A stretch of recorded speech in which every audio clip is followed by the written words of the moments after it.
बंदी छोड़ सतगुरु रामपाल जी महाराज की जय हो। मगर जी, ये नितिन दास का मैंने ऑडियो भेजा है आपको। जिन भी भक्तों ने जाके नाम लिया उन्होंने ये ऑडियो भेजा, इसके ऊपर थोड़ा विश्लेषण करके उन्हें वापस करो ताकि मैं उनको भेजूं और समझा सकूं, और परमात्मा उन पर कृपा करे, उसकी समझ में आ जाए। सत साहिब जब मैं गया हुआ था आश्रम पे तो कुछ लोग आए नाम लेने के लिए 30-40। इन्होंने सारी लेटरिन में ताले लगा रखे, एक को भी नहीं खोला।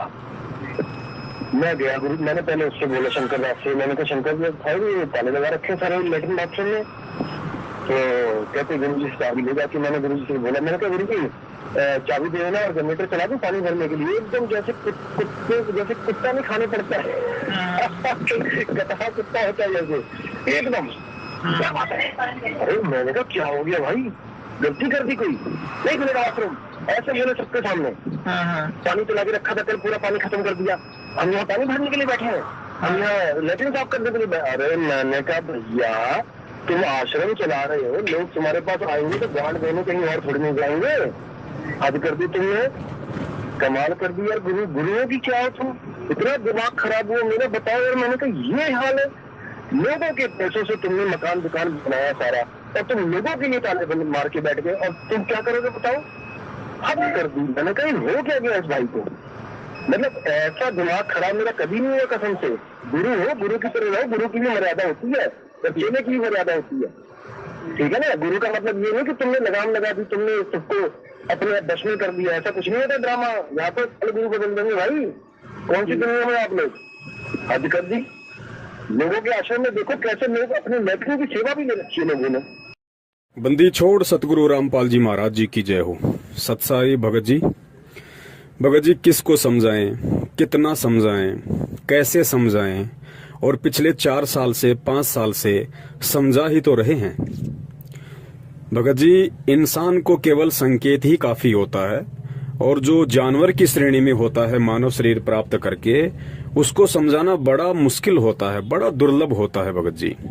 क्योंकि परमात्मा कहते हैं कि समझदार व्यक्ति वो नहीं जो ठोकर खा के समझे। समझदार व्यक्ति असल में वो होता है जो दूसरों की ठोकर से शिक्षा लेके अपना अंगूठा फुड़वाने से बच जाए।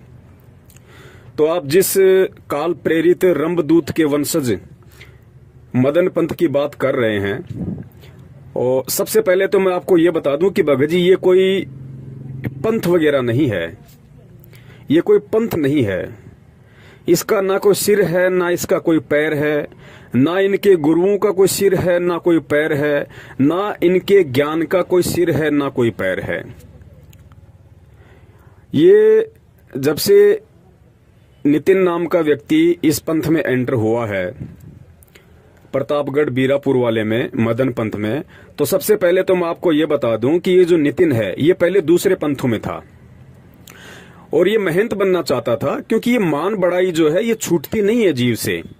परमात्मा कहते हैं ना, साहिब के दरबार में ऐसा कोई एक, और मान बढ़ाई को छोड़ के वो चाहे पुरुष अलेख।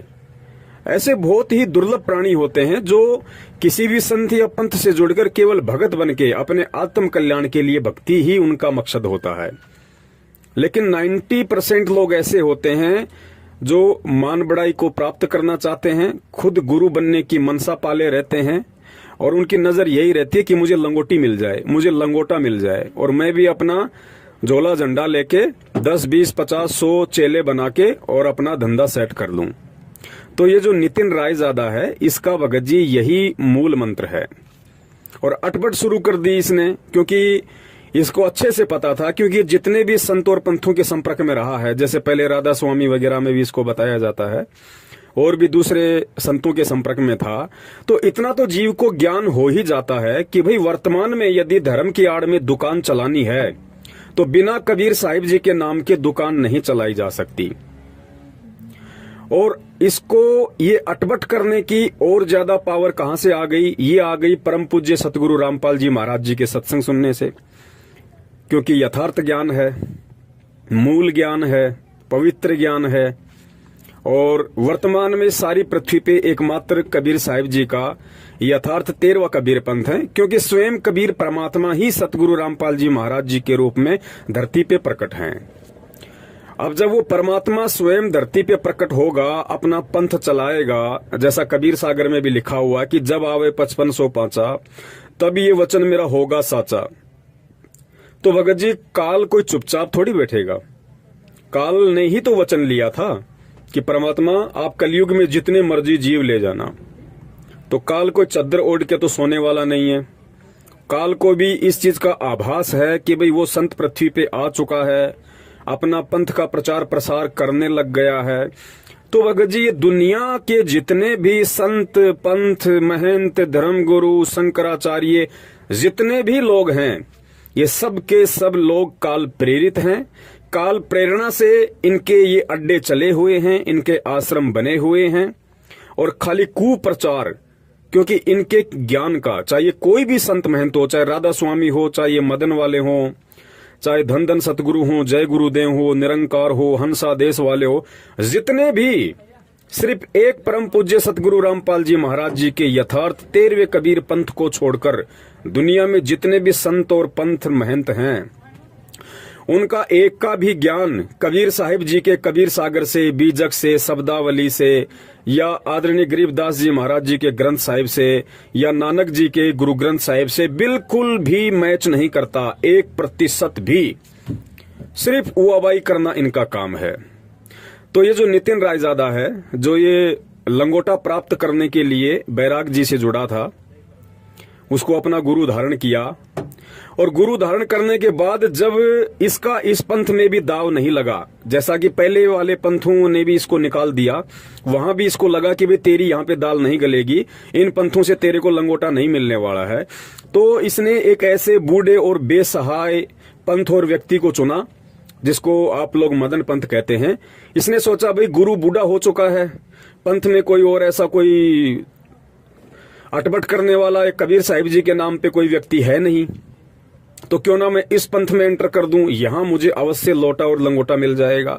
जबकि आप इतिहास उठा के देख लो, ये जिस पंथ की बात करता है, इसकी मदन पंथ की, मदन पंथ में उससे पहले किसी ने भी अपने आप को कबीर पंथी कहा हो तो, मदन पंथ के गुरुओं ने भी अपने पंथ को कबीर पंथ कहा हो तो देख लो आप।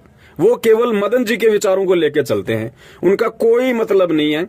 बैराग जी ने आज से पहले कभी नहीं कहा क्या वो मूर्ख था, पागल था, अंधा था, बालक था, बच्चा था। बैराग हो या उससे पहले जितने भी गुरु उस पंथ में थे, उन्होंने कभी नहीं कहा कि हमारा पंथ 13वां पंथ है या हमारा पंथ कबीर जी का पंथ है।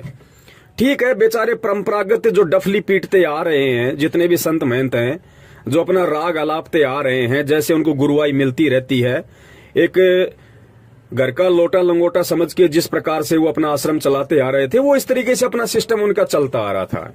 इस भाई ने आके अपना सिक्का जमाने के लिए थोड़ा अलग से अटपट शुरू कर दी कि भाई मूल ज्ञान केवल हमारे पास है, मदन पंथ के पास है मूल ज्ञान, और यथार्थ 13वां कबीर पंथ हमारा मदन पंथ है। इसने ये अटपट शुरू कर दी, जबकि हकीकत ये है कि भगत जी इनके पास मूल ज्ञान की तो छोड़िए, इनके पास केवल 2 ज्ञान है। पहला ज्ञान तो है इनके पास में भूल ज्ञान, और दूसरा है सूल ज्ञान। भूल ज्ञान में इसलिए कह रहा हूं इनकी अटपट को, क्योंकि ये खुद भूले भटके हुए हैं। इनको अध्यात्म का एडी से चोटी तक कहीं इनको कुछ नहीं पता, इनको ना नीचे का पता ना ऊपर का पता। अटपट तो कोई भी कर लेता है, अनजान व्यक्ति भी अटपटी तो करता है। तो इनका ये भूल ज्ञान है, क्योंकि ये बिल्कुल कबीर साहिब जी की शिक्षा से, कबीर साहिब जी के मार्ग से, कबीर साहिब जी के नियम से, कबीर साहिब जी के मंत्रों से ये लोग भटके हुए हैं, इन्हें कुछ नहीं पता।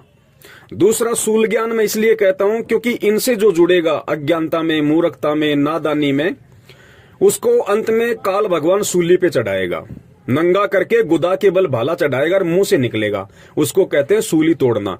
तो इनको अंत में काल भगवान इस सूल ज्ञान के आधार से, जो ये भूल में जो ये सूल ज्ञान ले रहे हैं, मूल ज्ञान समझ के इनको काल सूली पे चढ़ाएगा। तो मुझे इनकी आने वाले समय में जो इनकी दयनीय दशा मेरी आंखों के सामने घूम रही है, जिस प्रकार काल इनको अपने लपेटे में ले रहा है, मुझे बड़ा दुख होता है, बड़ी पीड़ा होती है कि काल देखो कितना तांडव इस समय पृथ्वी पे मचा रहा है, और मकसद उसका केवल एक ही है कि हर संभव साम दाम दंड भेद कोई भी नीति अपना के इस पृथ्वी पे वर्तमान में 8 सितंबर 1951 के दिन जो कबीर परमात्मा प्रकट हो चुका है संत रामपाल जी महाराज जी के स्वरूप में, और आगे चल के वो जो अपना पंथ चलाएंगे, पंथ का प्रचार प्रसार करेंगे, तो भाई उसको मैं रोकूं, उसमें मैं व्यवधान डालूं, उसमें मैं बाधा उत्पन्न करूं।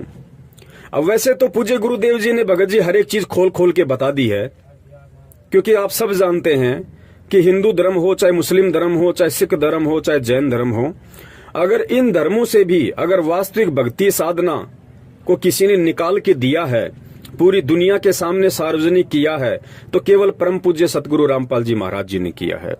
और आज ये नितिन रायजादा जी जो अपनी अटपट करके अपने स्वार्थ के लिए भोले जीवों को गुमराह करके जो मूल ज्ञान का ठेकेदार बन रहा है, इससे पूछो कि जिस समय परम पूज्य सतगुरु रामपाल जी महाराज जी के स्वरूप में कबीर परमात्मा ने धरती पे प्रकट होके जो यथार्थ 13वां कबीर पंथ चला दिया था, यथार्थ मूल ज्ञान देना शुरू कर दिया था, मूल मंत्र देने शुरू कर दिए थे, तब तक तो मेरे हिसाब से भगत जी इसको ढंग से अंडरवियर भी पहननी नहीं आती थी, इसको पेशाब और पोटी करने का भी ढंग से ज्ञान नहीं था।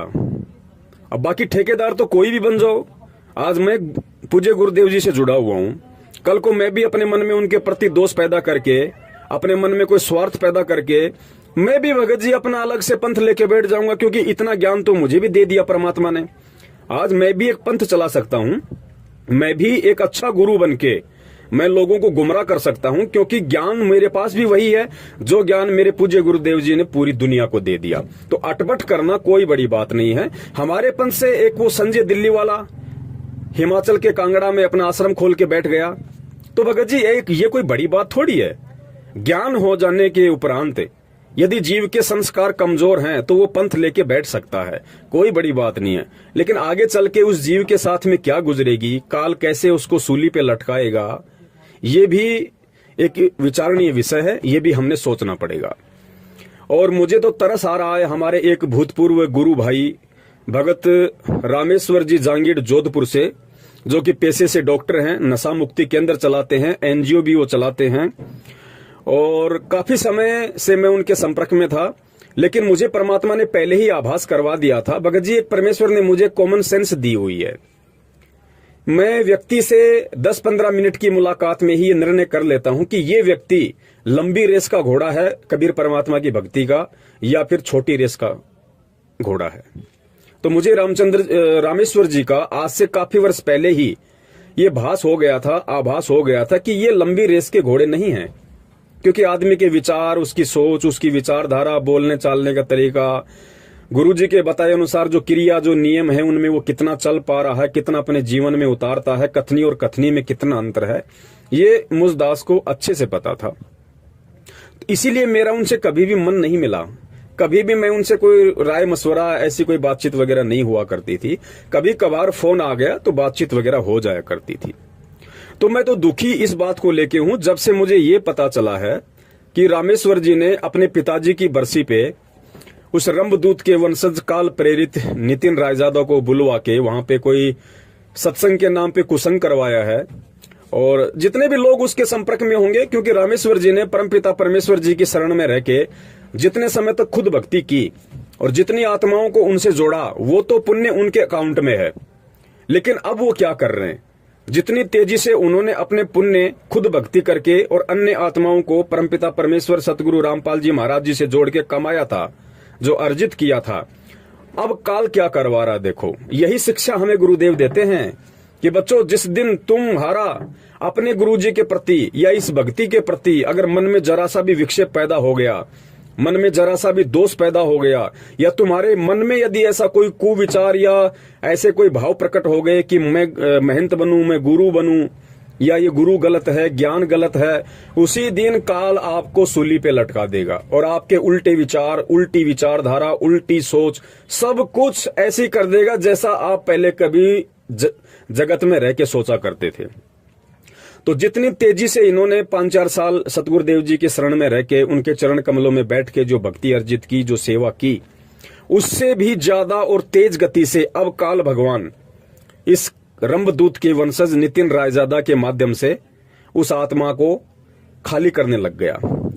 उसके सर पे पापों का बोझ डालना शुरू कर दिया, वो गठड़ी उसकी कांख में डाल दी और धीरे धीरे पाप कर्म रूपी वजन उसके अंदर भरना शुरू कर दिया। तो हमें दुख भी होता है कि एक ऐसी आत्मा जो काफी समय से परमात्मा के संपर्क में थी और अच्छे उनके विचार थे, अब यही चीजें हमें गुरुजी समझाते हैं कि बेटा अपने गुरु के अलावा यहाँ पे किसी को भी देख के नहीं चलना है। दूसरा व्यक्ति जब तक आपके गुरु के विचारों से प्रेरित है, आपके गुरुजी की मर्यादाओं में रह के, आपके गुरुजी के द्वारा दिए गए ज्ञान को आधार बना के आपसे साध संगति करता है, आपसे बातचीत करता है और आपको लगता है कि 100% बिल्कुल इस भाई के वही विचार हैं जो विचार मेरे पूज्य गुरुदेव ने इसको दिए हैं, तब तक वो हमारा गुरु भाई है, तब तक हम उससे साध संगति कर सकते हैं। और जिस दिन हमें ये लगे कि जरा सा भी ये गुरु ज्ञान से, गुरु जी की विचारधारा से हटके चलने की कोशिश कर रहा है या सोच रहा है, तो हमारे को सावधान हो जाना चाहिए कि अब ये काल प्रेरित हो चुका है। अब ये चाहे मेरा जीजा हो, चाहे मेरा साड़ा हो, चाहे मेरा रिश्तेदार हो, चाहे मेरा बाप हो, ठीक है, मेरे सामाजिक उससे जो भी संपर्क हैं वो मेरे यथावत रहें या ना रहें, लेकिन आध्यात्मिक रिश्ता ऐसे व्यक्ति से तुरंत समाप्त कर देना चाहिए, क्योंकि ऐसा व्यक्ति फिर गुरुद्रोही की श्रेणी में आ जाता है। और गुरुद्रोही के विषय में फिर गुरुदेव ने बताया कि उस व्यक्ति से आध्यात्मिक ज्ञान चर्चा कभी नहीं करनी चाहिए। तो अपने पिताजी की बरसी पे रामेश्वर जांगीड़ जी ने, डॉक्टर जी ने, जो सत्संग जोधपुर में रखवाया है और रंभदूत के वंशज नितिन पति को वहां बुलाया है, तो रामेश्वर जी का मुख्य जो मकसद है इस पंथ से जुड़ने का, वो मैं आपको बता देता हूं कि नितिन रायजादा से कोई ज्ञान प्राप्त करना नहीं है। रामेश्वर जी ने इस पंथ को यदि चुना है तो नितिन रायजादा से ज्ञान प्राप्त करने का नहीं है, क्योंकि मैं आपको बता दूं कि नितिन रायजादा को रामेश्वर जांगीड़ के आगे 5% भी ज्ञान नहीं है भक्ति मार्ग का, कबीर साहिब जी के मार्ग का। रामेश्वर जांगीड़ को कबीर जी के मार्ग का, कबीर जी की भक्ति का इतना ज्ञान है जितना इस नितिन रायजादा को 5% भी नहीं है, क्योंकि ये नितिन रायजादा पैदा नहीं हुआ था, उससे पहले तो ये रामेश्वर जांगीड़ जी ढोलक पेटी लेके कबीर साहिब जी की वाणियों का प्रचार किया करते थे। तो यहाँ डॉक्टर साहब की एक बहुत बड़ी चाल है, आप लोग नहीं समझ पा रहे, मैं जानता हूं क्योंकि मैं उनके संपर्क में था। ये नितिन रायजादा खुश हो रहा होगा कि मुझे एक धनी व्यक्ति मिल गया जो डॉक्टर है, समाज में जिसकी प्रतिष्ठा है, और ये काफी लोग इसके संपर्क में हैं, क्योंकि ये ढोलक पेटी बजा बजा के रामेश्वर जी खुद भी सत्संग किया करते हैं, काफी लोग इनके संपर्क में हैं। तो एक छोटा सा एक आश्रम बना लेंगे, एक छोटी सी कुटिया बना लेंगे, धीरे धीरे लोगों को जोड़ेंगे, धार्मिक धंधा शुरू हो जाएगा। तो नितिन रायजादा को मैं बता दूं कि भाई तू जिस स्कूल में पढ़ा नहीं होगा, उस स्कूल के हेडमास्टर को ये रामेश्वर जांगीड़ शायद ट्यूशन दे चुका होगा। तू सोच रहा होगा मैंने रामेश्वर जांगीड़ को माध्यम बना लिया। अरे तूने माध्यम नहीं बनाया, रामेश्वर जांगीड़ ने तेरे को माध्यम बनाया है। ये तेरे पास गया होगा पहले, तू इसके पास नहीं आया होगा। ये बहुत ऊंची खोपड़ी का व्यक्ति है, और ये व्यक्ति अपना नुकसान, क्योंकि एक सफल जो व्यापारी होता है ना, वो पहले ही पूरी गणित निकाल लेता है, वो अपना नुकसान कभी नहीं खाता। तो रामेश्वर जांगीड़ जी एक प्रकार से भक्ति का सफल व्यापारी है।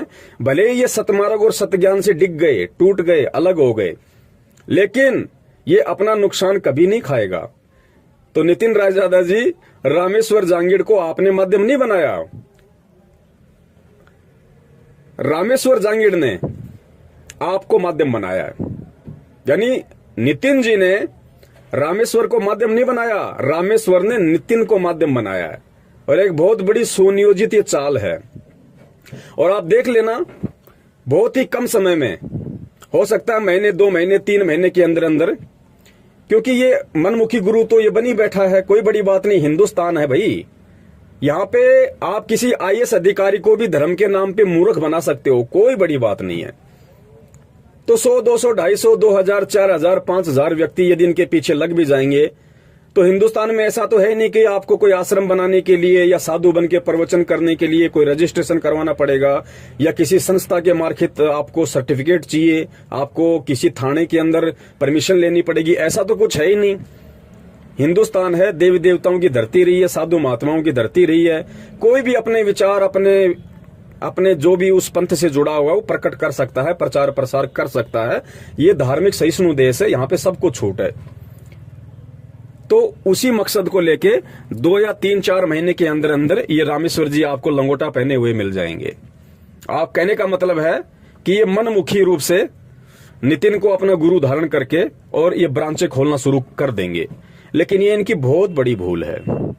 रामेश्वर जी को समझना चाहिए कि जब इस नितिन रायजादा की दाल ना तो किसी राधा स्वामी पंथ में पहले गली, ना इस मदन पंथ में इसकी दाल गली, और मदन पंथ के वर्तमान जो संचालक हैं वैराग्य जी जिनको कहा जाता है, वैराग्य साहिब जिनको कहा जाता है, वैराग्यपति, उन्होंने भी धक्के मार के प्रतापगढ़ से इसको नितिन को निकाल दिया है, क्योंकि इसने अपने गुरु को कुत्ता कह दिया। अब बताइए, ये रामेश्वर जी को विचार करना चाहिए कि जो नितिन रायजादा अपने गुरु वैराग्यपति को कुत्ता कह के संबोधित कर सकता है कि गुरुजी ऐसे चिल्लाए जैसे कोई पागल कुत्ता चिल्लाता है। सुनिए ये ऑडियो। अब पुण्यात्मा विचार करो, जो व्यक्ति अपने गुरु को, अरे गुरु क्या होता है, अगर इसने वास्तव में अपने आत्म कल्याण के लिए, मुक्ति के लिए अगर वैराग्यपति को अपना गुरु धारण किया था, तो पुण्यात्मा गुरु क्या होता है? गुरु होता है मार्गदर्शक, गुरु होता है माँ से बड़ा, गुरु होता है बाप से बड़ा, गुरु विश्व की सबसे बड़ी संपत्ति होती है भगत के लिए। और गुरु के ऊपर तो भगत अपना कतरा कतरा न्योछावर कर देता है और कहते हैं सिर साटे की भक्ति है और कछु नहीं बात, सिर के साटे हरी मिले तो भी सस्ता जान, ऐसी कुछ वाणी है परमात्मा की। अरे और इसने कहता है कि मैं कबीर पंथी हूं, हमारा पंथ 13वां कबीर पंथ है, मदन पंथ। अब अगर 13वां कबीर पंथ मदन पंथ है तो मदन पंथ का संचालक कौन होगा? कबीर होगा, क्योंकि कबीर सागर में धर्मदास जी के माध्यम से परमात्मा ने लिखवा दिया था कि 13वें कबीर पंथ का संचालक मैं स्वयं होऊंगा। तो मदन पंथ अगर 13वां पंथ है इनकी अटपट के हिसाब से, तो मदन पंथ का जो संचालक है वर्तमान में, क्योंकि 5505 वर्ष 1997 में पूरे हो चुके हैं और 97 में तो कबीर परमात्मा को धरती पे आना था, पंथ को चलाना था। तो आज चल रही है 2021 और ये जुड़ा था आज से 4-5 साल पहले, लगभग 14-15 में मदन पंथ से, और 1997 में ही अपनी वाणी के अनुसार कबीर परमात्मा को धरती पे आके पंथ चलाना था। तो जाहिर सी बात है इनके अनुसार, इनकी अटपट के अनुसार मदन पंथ के जो संचालक हैं वैराग्यपति, वो स्वयं वो कबीर हैं। और उस कबीर को ये कहना नितिन रायजादा के द्वारा कि गुरुजी ऐसे चिल्लाए जैसे पागल पागल कुत्ता चिल्लाता है, तो ये ऑडियो सुनने वाले को, वीडियो सुनने वाले को ये विचार करना चाहिए कि आप किस पागल व्यक्ति के पीछे और अपने आत्म कल्याण के लिए आप उनसे जुड़ रहे हैं, और जुड़ के वो खुद कहां जाएगा और आपको कहां लेके जाएगा। तो भाई ये सारी जो कोशिश हो रही है वर्तमान में, जितना भी ये प्रयास है, और एक मदन पंथ ही कोई बड़ी बात नहीं है। मदन पंथ तो दिखाई भी नहीं देता दुनिया में, जितने बड़े बड़े संत और पंथ हैं, मदन पंथ का तो कोई लेखा जोखा ही नहीं है। ये दुनिया के जितने भी पंथ हैं, संत हैं, महंत हैं, ये सब के सब वर्तमान में कुछ तो लग चुके हैं, कुछ लग जाएंगे, और इनका ध्यान, इनका जोश, इनकी शक्ति, इनकी भक्ति केवल सतगुरु रामपाल जी महाराज जी के द्वारा संचालित यथार्थ 13वें कबीर पंथ को ही समाप्त करने की, नष्ट करने की, खंडित करने की इनकी कोशिश रहेगी। और केवल ये कोशिश ही करते रहेंगे, कामयाब तो हो ही नहीं सकते, क्योंकि जब सबका बाप कबीर धरती पे प्रकट है संत रामपाल जी के रूप में, तो इन 2 कौड़ी के जीवों की क्या औकात। जब काल उस परमात्मा के सामने थर थर कांपता है, तो ये काल प्रेरित लोगों की, इन 2 कौड़ी के जीवों की क्या औकात है जो परमात्मा के पंथ का बाल भी इधर से उधर कर दें। लेकिन काल तो कोशिश करेगा ना, उसका तो काम है कोशिश करना। और इस कोशिश में जो कमजोर संस्कार के जो प्राणी होते हैं, जो कमजोर भक्ति संस्कार के जीव होते हैं, वो फिसल जाते हैं, तो उनको काल अपने खेमे में ले लेता है। और अंत में फिर दुर्गति उन संतों की भी करता है, उन महंतों की भी दुर्गति करता है। आसाराम जी की दुर्गति कर दी, धन धन सतगुरु की दुर्गति कर दी, और आपकी आंखों के सामने दिखा देंगे बाकी जो संत महंत हैं उनकी भी हो जाएगी दुर्गति। अब आपके मन में सवाल पैदा होगा, फिर रामपाल जी भी तो जेल में बैठे हैं। भैया ये सारी लीलाएं परमात्मा वही कर रहे हैं जो आज से 650 साल पहले थी। इन चीजों को केवल परमेश्वर के ज्ञान को आधार बना के समझा जा सकता है, कबीर सागर को आधार बना के समझा जा सकता है, गुरु ग्रंथ साहिब को आधार बना के समझा जा सकता है, सदग्रंथ साहिब को आधार बना के समझा जा सकता है। अगर अपने चरम दृष्टि से आप संत रामपाल जी को भी जेल में देखोगे और यदि कंपेयर करोगे धन धन सतगुरु श्री राम रहीम जी के साथ या आसाराम जी के साथ में, आप कभी भी अध्यात्म को नहीं समझ पाओगे। तो जितने भी जोधपुर के आसपास के जो भगत भाई बहन हैं जो डॉक्टर रामेश्वर जी के संपर्क में हैं, और जो लोग भूलवश अज्ञानतावश अपने कमजोर भक्ति संस्कारों वश यदि उनको लगता है कि हमें इस पंथ में जुड़ना चाहिए, हमारा यहाँ से मोक्ष हो जाएगा, तो भाई मैं उन्हें बता देता हूं कि तुम्हारा बाप अभी धरती पे जिंदा है। अपने पतिव्रता धर्म को खंडित मत करो। वही बात है, एक कोई लड़का था, उसकी शादी हो गई किसी मास्टरनी के साथ में। शादी हुई, शादी के कुछ दिन बाद में मास्टर जी की जो मास्टरनी थी, जो उसकी वाइफ थी, उसकी किसी इलेक्शन में ड्यूटी लग गई। अब महीना डेढ़ महीना उसको अपने पतिदेव से दूर रहना पड़ा। अब जो वो लड़का था वो ज्यादा पढ़ा लिखा नहीं था। अब हुआ क्या कि मास्टर जी ने, जो मास्टरनी जी थी, उसने एक लेटर लिखा अपने पतिदेव के नाम, और लेटर में लिखा कि जी मैं क्या करूं, मैं तो बड़ी परेशान हूं और आपसे दूर होके, आपसे बिछुड़ के, आपके वियोग में मुझे तो ऐसा लग रहा है जैसे मैं तो विधवा सी हो गई। आपसे दूर होके मैं तो बिल्कुल विधवा ही हो गई। ऐसा कुछ लिख के उसने लेटर को पोस्ट कर दिया। अब लेटर उस मेरे जैसे मूर्ख भाई के हाथ लगा।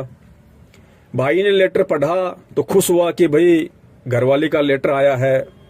जैसे ही लेटर उसने पढ़ना शुरू किया और लिखा कि जी मैं तो आपसे दूर होके विधवा हो गई, मतलब उसने तो बेचारी ने अपने भाव प्रकट किए कि मेरे तो हालत आपसे दूर होके ऐसी हो गई जैसे बिना पति के किसी विधवा औरत की होती है। तो कहा जी मैं तो आपसे दूर होके विधवा हो गई। तो वो जो भाई था वो जोर जोर से रोने लग गया, चिंगाड़ मार मार के। अब आसपास के आड़ोसी पाड़ोसी आए, उन्होंने उसको शांत किया बड़ी मुश्किल से और कहा भाई बात क्या है वो तो बता, चिल्ला क्यों रहा यार अचानक से।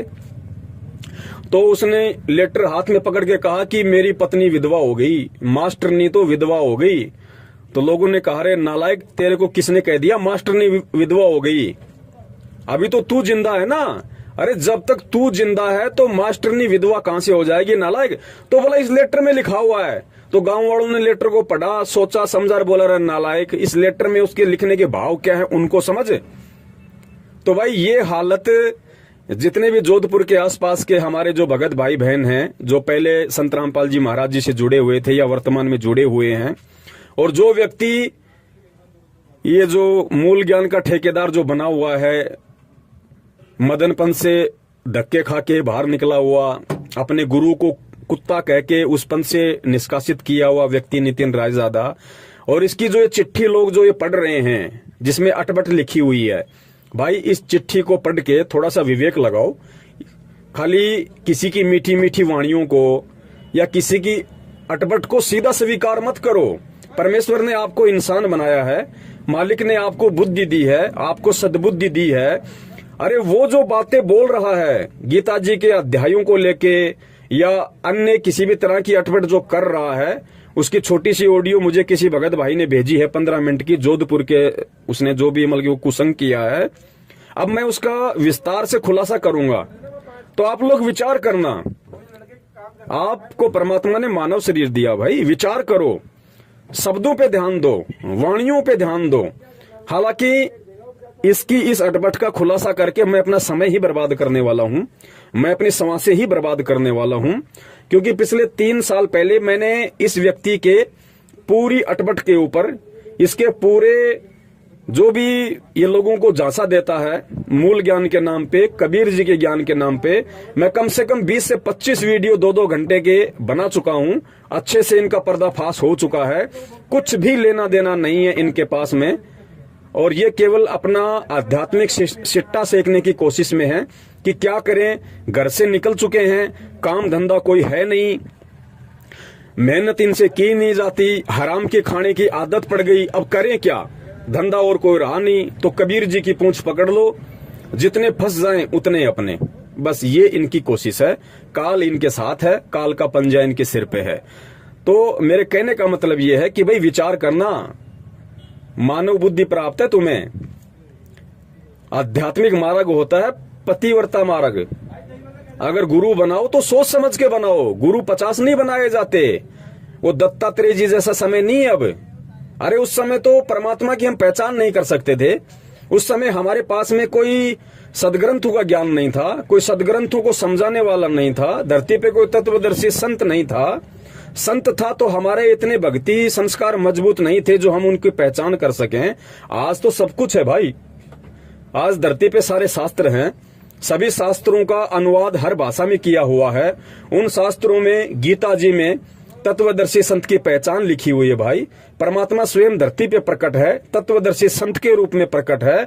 आके पूरा विधान बता दिया, पूरा संविधान बता दिया, प्रत्येक धर्म के प्रत्येक सदग्रंथ को टीवी पे खोल खोल के बता दिया। और जितने भी महापुरुषों ने जो भविष्यवाणियां कर रखी हैं वो आज 101% केवल सतगुरुदेव रामपाल जी महाराज जी के ऊपर ही फिट बैठ रही हैं। अब बताइए, जो जय गुरुदेव पंथ का संचालक है, जिसने भविष्यवाणी की थी 8 सितंबर 1971 को कि वो महापुरुष आज पूरे 20 वर्ष का हो चुका है। अब बताइए, 8 सितंबर 1951 को संत रामपाल जी महाराज जी धरती पे प्रकट हुए और 1971 को पूरे 20 वर्ष के हो जाते हैं 8 सितंबर को।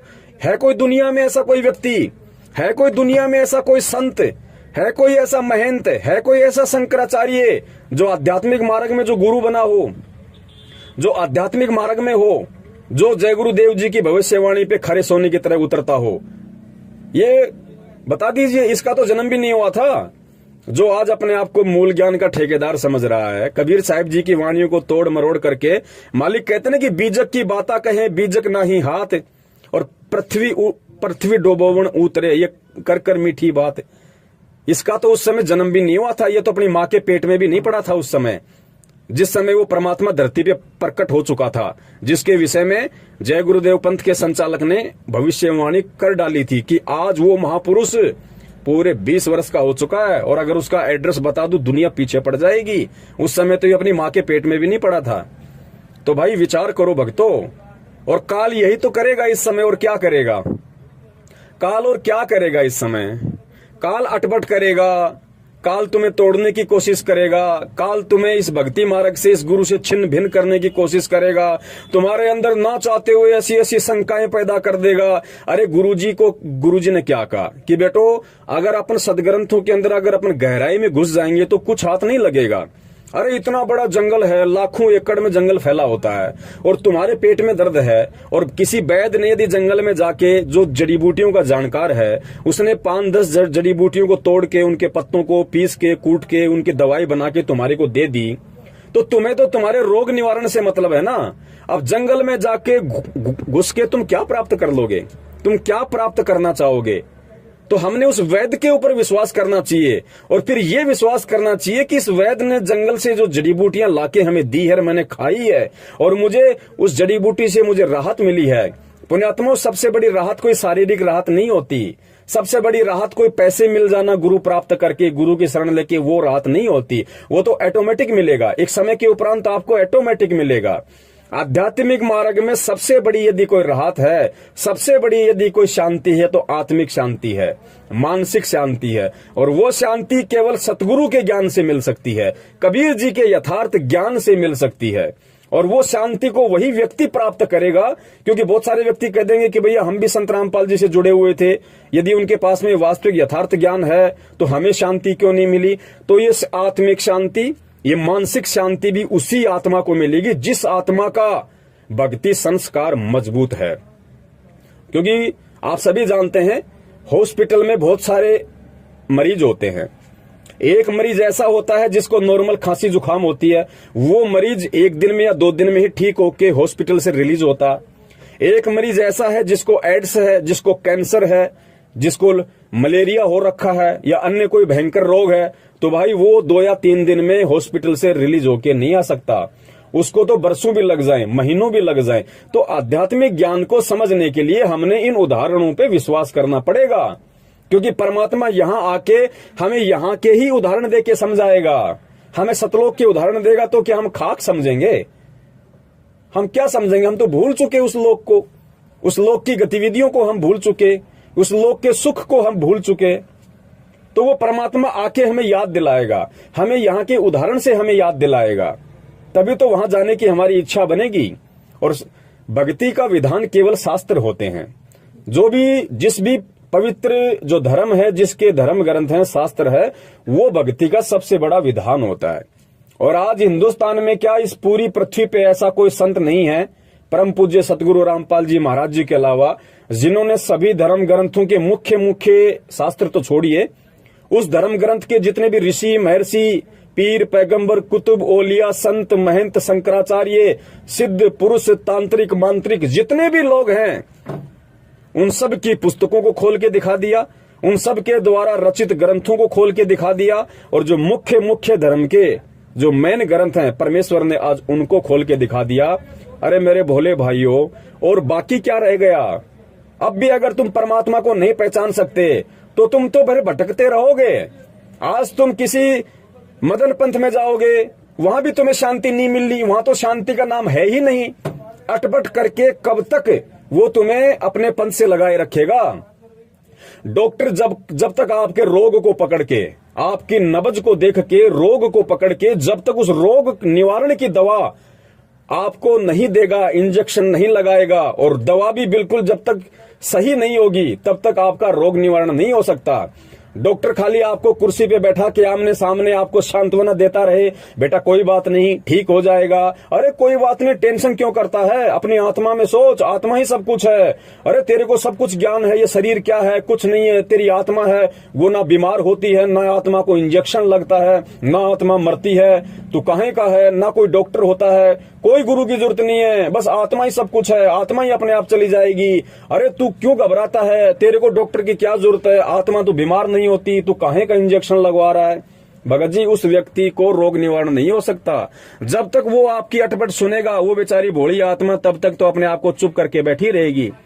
लेकिन जैसे उसका ध्यान फिर उस रोग के ऊपर जाएगा, और जब वो रोग उसको पीड़ा देना शुरू करेगा, फिर वो कहीं और भगेगा, फिर छोड़ के भगेगा, क्योंकि आपने कोई भान तो लिया नहीं, एग्रीमेंट आपने उस व्यक्ति से कोई कर नहीं लिया, एफिडेविट आपने कोई लिखवा नहीं लिया कि भाई आप केवल मेरे ही शरण में रहोगे, मेरे ही पंथ में रहोगे और कहीं नहीं जाओगे। क्योंकि ये तो अपनी सोच का मार्ग है, ये तो अपने बुद्धि और विवेक का मार्ग है, ये ज्ञान मार्ग है, इसमें कोई किसी के पीछे बंध के तो रह नहीं सकता। तो आज नहीं तो कल, 2 दिन बाद फिर वो व्यक्ति वहां से टूट के जाएगा, तो कहां उसको आत्मिक शांति मिली, कहां उसको मानसिक शांति मिली? मानसिक और आत्मिक शांति का एकमात्र केंद्र पूरी दुनिया में यथार्थ 13वां कबीर पंथ, और 13वां कबीर पंथ केवल स्वयं कबीर ही चलाएगा। अपने गुरु को कुत्ता कहने वाला तो भगत जी काल का पंथ चलाने के लायक भी नहीं है। उसके तो काल ऐसी दुर्गति करेगा, भले चाहे नकली गुरु की आपने शरण पकड़ी, भले ही मदन पंथ का संचालक बेचारा वैराग्य पति नकली है, काल प्रेरित है, लेकिन अगर किसी ने उसको भी अपना गुरु बनाया, जब तक सच्चाई का पता नहीं, शास्त्रों का ज्ञान नहीं, भक्ति का मालूम नहीं, और यदि उसने वैराग्य पति को अपना गुरु बना रखा, तो उसको भी उस गुरु वाली मर्यादा में खरा उतरना पड़ेगा। वो अपने गुरु के सामने तू शब्द कह के प्रयोग नहीं कर सकता, वो अपने गुरु को कुत्ता नहीं कह सकता, वरना काल उसको इतने जन्म कुत्ते के देगा कि उसको सारी सब कुछ उसके दिमाग से निकल जाएगा। तो पुण्यात्माओं, विचार करो, परमात्मा ने हमें मानव शरीर दिया है, बुद्धि दी है, ऊपर से सभी धर्म ग्रंथ हमारे सामने हैं, धर्म ग्रंथों को बताने वाले हमारे सामने हैं। किसकी थ्योरी और प्रैक्टिकल एक है, किसकी करनी और कथनी एक है, कौन सच्चा गुरु कहलाने के लायक है, सच्चा गुरु होता कौन है। गीता जी अध्याय नंबर 15 श्लोक नंबर 1 से 4 में तत्वदर्शी संत की पहचान क्या है।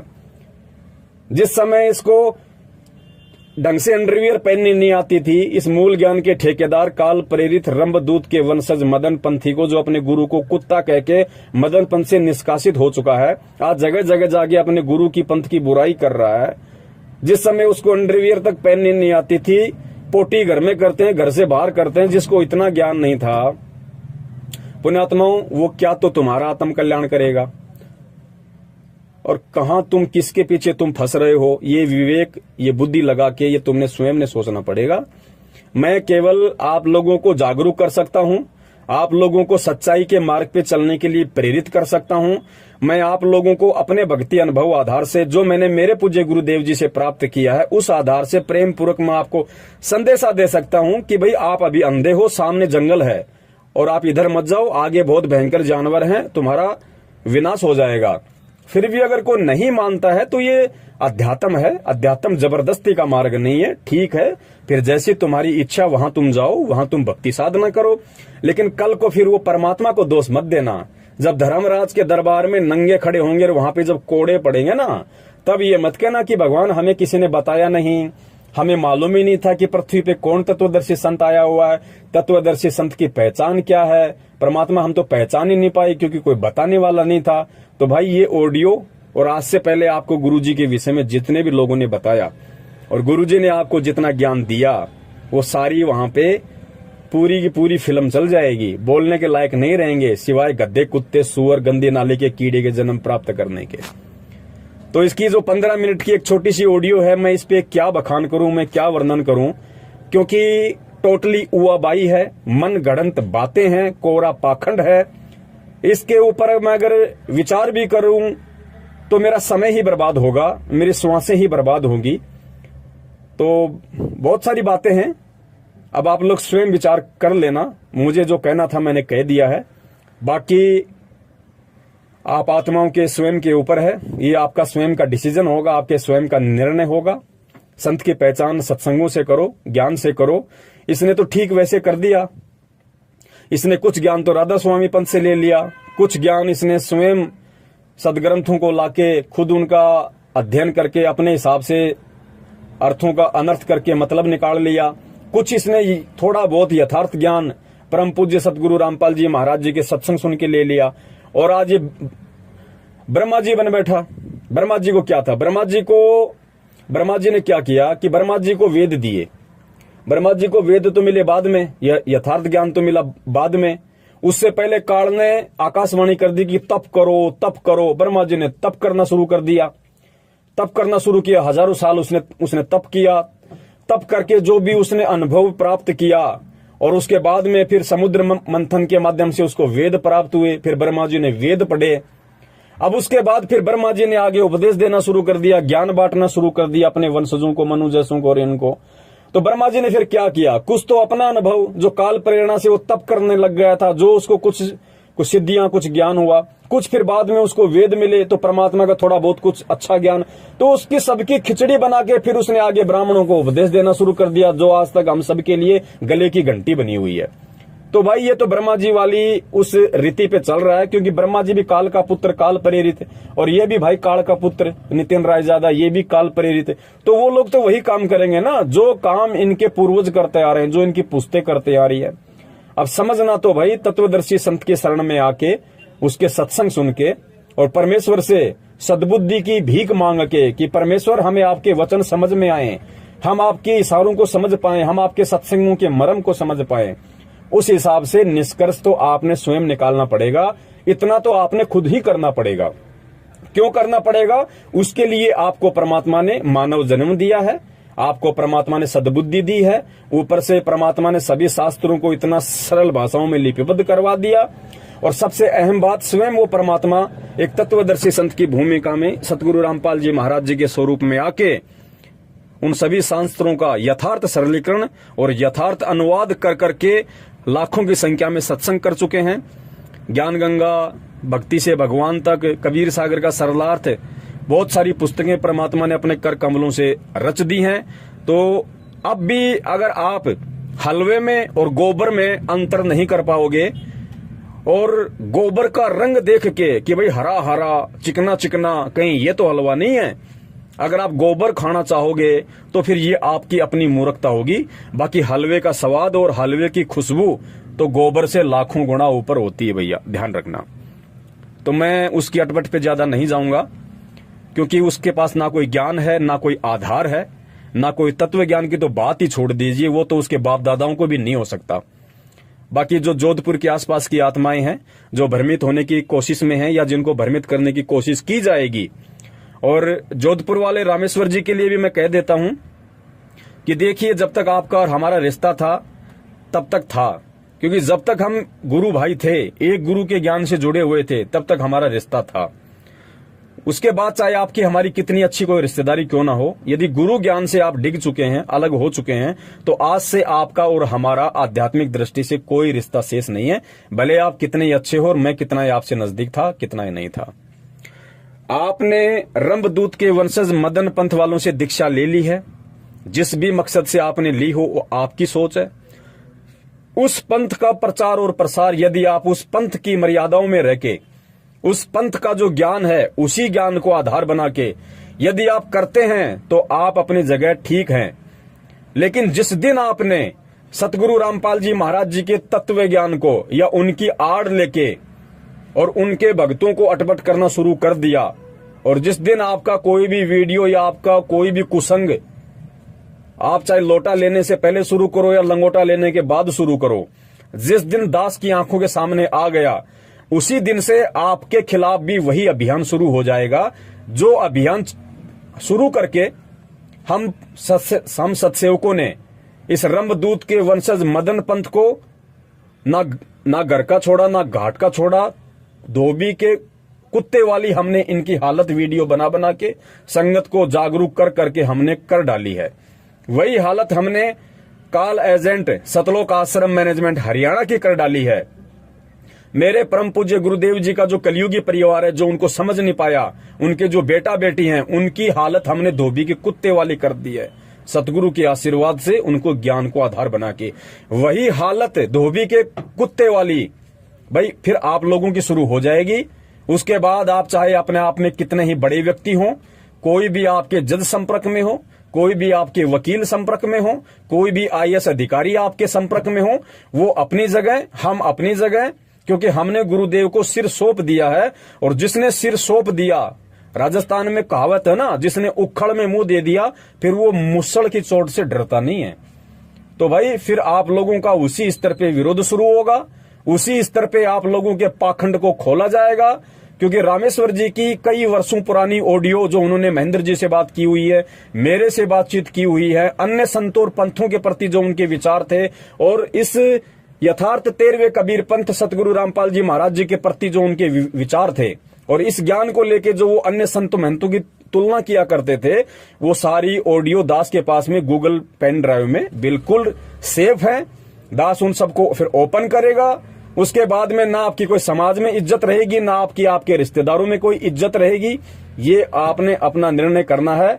आप अगर अपनी डपली, अपना राग, अपने पंथ का जो भी कूड़ा ज्ञान आपके पास में है, यदि आप उसका प्रचार करो तो शौक से करो, हमें कोई मतलब नहीं है।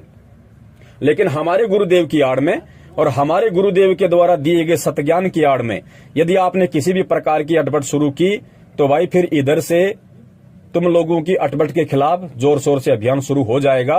फिर मत कहना कि ना हम इधर के रहे, ना हम उधर के रहे, हमें तो सत्सेवकों ने धोबी का कुत्ता बना के खड़ा कर दिया। ये तुम्हारी फिर अपनी सोच होगी, तुम्हारे अपने विचार हैं, इन पे पहले ही मंथन कर लेना। और आप वही रामेश्वर जांगिड़ जी हैं जब 2018 के एंड में सतलोक आश्रम मैनेजमेंट हरियाणा का वर्ल्ड कोऑर्डिनेटर, गालीबाज और एक नंबर का गुंडा, एक नंबर का छिचोरा, देश राज मान दिल्ली वाला जो DDA फ्लैट सादरा में रहता है, और एक वो परवेश दिल्ली वाला जो उसके साथ में था, और भी थे, बहुत सारे लोग थे। रमेश चंद्र चहल था कुरुक्षेत्र का, बसंत सैनी था कुरुक्षेत्र का, और भी 4-5 लोग थे जिन्होंने आपको माध्यम बनाया मेरी पिटाई करने के लिए। और आपने मुझे सच्चाई नहीं बताई, आपने मुझे यथार्थता नहीं बताई, क्योंकि आप उन लोगों की मनसा से वाकिफ थे कि ये पूरी की पूरी सतलोक आश्रम मैनेजमेंट हरियाणा की सारनाम मंडली पवन दास को जान से मारने के लिए जयपुर आई है। लेकिन आपको पता था कि पवन मेरे पे विश्वास करता है, और आपने उस विश्वास का नाजायज फायदा उठाया। आपने मोहरा बनाया, मुझसे आपने मिलने को कहा, मैंने आप पे विश्वास किया। आप उस पूरी गुंडा टीम को लेके मेरे घर पे आए, और आपकी आंखों के सामने किस प्रकार उन लोगों ने मुझे जान से मारने की कोशिश की, जानवर की तरह मेरी पिटाई की, वो वीडियो भी है। और भगत जी फिर हर चीज का खुलासा होगा। बाकी आप ये तो बिल्कुल भी अपने दिलो दिमाग से निकाल देना कि आपका चिमटा गड़ जाएगा, नहीं गड़ेगा भाई, किसी का नहीं गड़ेगा। अरे आप तो बहुत छोटी चीज है, आप तो नाखून के बराबर भी नहीं है। जो बड़े बड़े संत और पंथ चल रहे हैं उनके भी नीचे से जड़ से उखड़ेंगे सारे के सारे पेड़, सारे के सारे पंथ संत।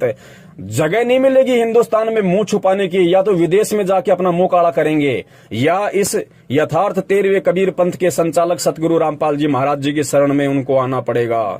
और कोई रास्ता नहीं है। ऐसी वैश्विक परिस्थितियां बदलेंगी, ऐसा घमासान मचेगा, गुरु के अलावा किसी को कोई बचाव का माध्यम नजर नहीं आएगा। सतगुरु के अलावा कोई भी रक्षक नहीं होगा दुनिया में किसी का। मजबूरन लोगों को बरवाला की दीवारों पे आके सिर पटकना पड़ेगा। तो आप ये सोचो कि हम कोई संत बन जाएंगे, पंथ बन जाएंगे, अपना धंधा शुरू कर लेंगे, इसको तो अपने दिलो दिमाग से निकाल देना। और अगर थोड़े बहुत यदि आपके अंदर कोई इंसान वाले यदि वो गुण है, मानवता वाले कोई गुण हैं, तो इन 1 घंटे की ऑडियो पे विचार कर लेना। और विचार करके हो सके तो परमपिता परमेश्वर सतगुरु रामपाल जी महाराज जी से क्षमा याचना करना। परमात्मा दयालु हैं, परमेश्वर माफ कर देते हैं, क्योंकि दास गरीब दयालु है, डिगे बंधावे धीर। जब परमेश्वर ने हमारी सतलोक की गलती को माफ करते हुए, हम नीचों पर रहम करते हुए इस गंदे लोक में स्वयं आके वापस हमें ले जाने के लिए पूरा प्रयास कर रहे हैं, तो ये कोई बड़ी गलती नहीं है। हम जीव हैं, जीवों से गलती हो जाती है भगत जी, लेकिन जीव यदि जानबूझ के पीव बनने की कोशिश करेगा, फिर भगत जी उसका बक्कल उतरेगा, वो जीते जी भी धोबी का कुत्ता बनेगा, और मरने के बाद तो असली कुत्ता बनेगा ही बनेगा। बंदी छोड़ सतगुरु रामपाल जी महाराज की जय हो। सत साहिब। तन मन शीस ईस अपने पे, तन मन शीस ईस अपने पे, पहले में चोट चढ़ावे जब कोई राम भक्त गत पावे हो जी, जब कोई राम भक्त गत पावे हो जी। तन मन शीस ईस अपने पे, तन मन शीस ईस अपने पे, पहले में चोट चढ़ावे जब कोई राम भक्त गत पावे हो जी, जब कोई राम भक्त गत पावे हो जी। भाई सतगुरु तिलक अजप्पा माला, युक्त जटा रखवावे। सतगुरु तिलक अजप्पा माला, युक्त जटा रखवावे। जत को पीन सत का चोला, भीतर बेख बनावे जब कोई राम भगत गत पावे हो जी, जब कोई राम भगत गत पावे हो जी। भाई लोक लाज मर्याद जगत की, तरण ज्यों तोड़े बगावे। लोक लाज